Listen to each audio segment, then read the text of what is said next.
لا شريك له ونشهد أن سيدنا وسندنا وحبيب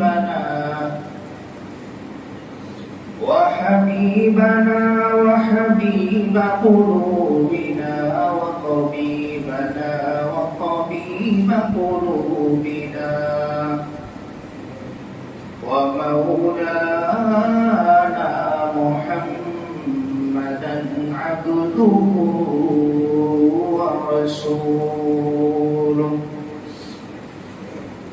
أرسله بالحق بشيرا ونذيرا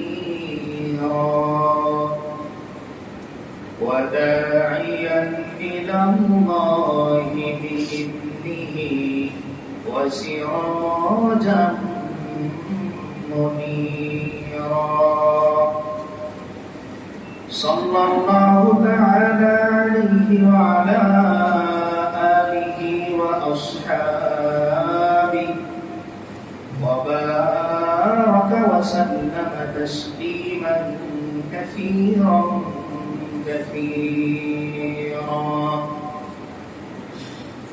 أما بعد فأعوذ بالله من الشيطان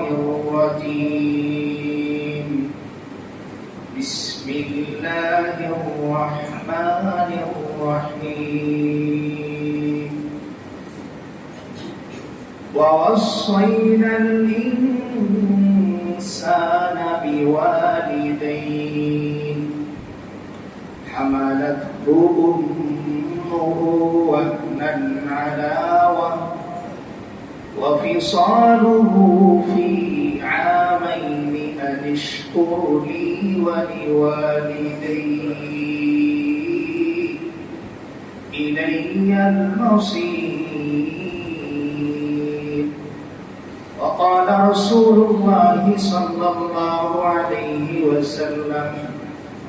رضا الرب في رضا الوالدين وسخط الرب في سخط الوالدين أو كما قال عليه الصلاة والسلام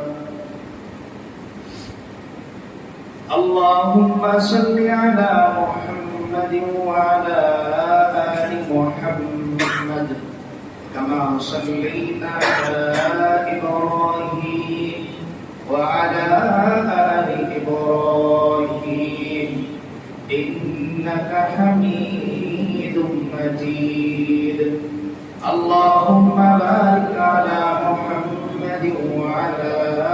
آل محمد كما باركت على إبراهيم